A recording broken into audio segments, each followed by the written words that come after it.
Assalamualaikum warahmatullahi wabarakatuh. Nepangkeun wastapun Belvia Agesti Wandiana di kelas 11 MIPA 5 siswa di SMA Negeri 4 Tasikmalaya. Bade macakeun diantara nu jejerna basa Indung alat pangwaris budaya.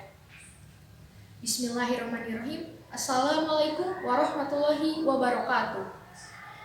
Puji sinarang syukur tekendat urang galindengkeun ka Allah Subhanahu wa taala rehna kupanang tayungan mantena urang tiasa mieling Poe Basa Indung Internasional tanggal 21 Februari tahun 2007 kalayan tema Basa Indung alat pangwaris budaya.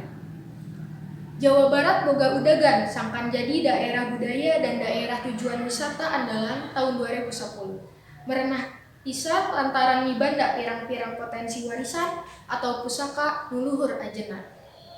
Salah sahiji pusaka budaya nu boga ajen penting ke masyarakat Jawa Barat teh basa daerah nyaeta basa Sunda, basa Cirebon, jeung basa Melayu Betawi nu masih keneh hirup tur mekar di masyarakat Jawa Barat.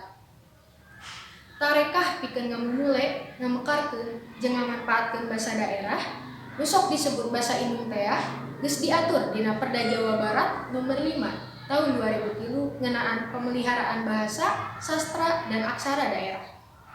Basa Indung lain ukur pikeun alat komunikasi, tapi jadi alat pamekar jeung pangrojong katut alat rekam efektif karena cagean budaya lokal atau local genius.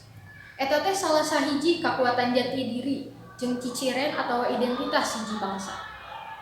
Nyaku lantaran kalintang pentingna basa Indung nepi ka menang paniten di masyarakat dunia. United Nations Education Scientific and Cultural Organization atau nu disingkat UNESCO di tahun 1851 geus ngarekomendasikeun basa Indung jadi basa panganter di dunia atikan. Dumasar kana panantikan UNESCO nya ebreh katembong yen basa Indung di sakuliah dunia teh hiji mangsa baris musnah atawa ilang lantaran ditaringgalkeun panyaturna. Salah sahiji tarekah pikeun kumpulanana bulan November tahun 1888 UNESCO geus netepkeun unggal tanggal 21 Februari dipieling minangka Poe Basa Indung Internasional. Tidinya aya tarekah mulangkeun deui kaheman jeung kanyaah masyarakat dunia kana tatapakan budaya lokal. Nya Indung pisan nu boga pancen awal ngajajabkeun bangsana kana kahirupan kasolehan sosial nuluhung ajenna bari napak kana agama jeung budaya daerah.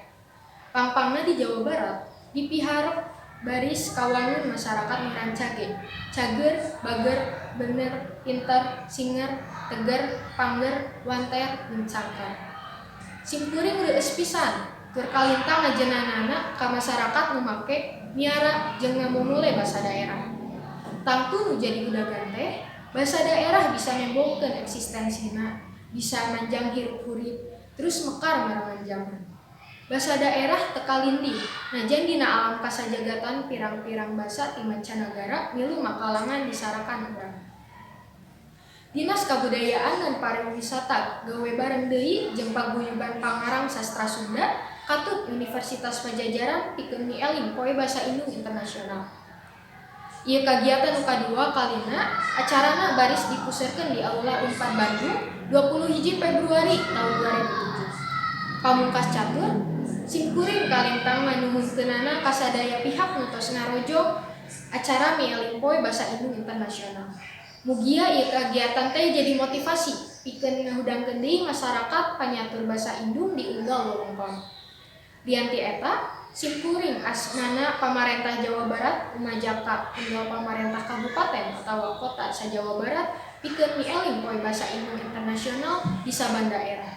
Ucara ngayakeun pirang-pirang kagiatan nu patalina jeung miara ngamumule ngamekarkeun tur ngamanfaatkeun basa, sastra, jeung aksara daerah.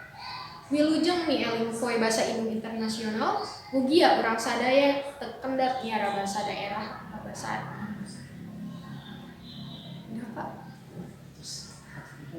Atur nuhun. Wassalamualaikum warahmatullahi wabarakatuh.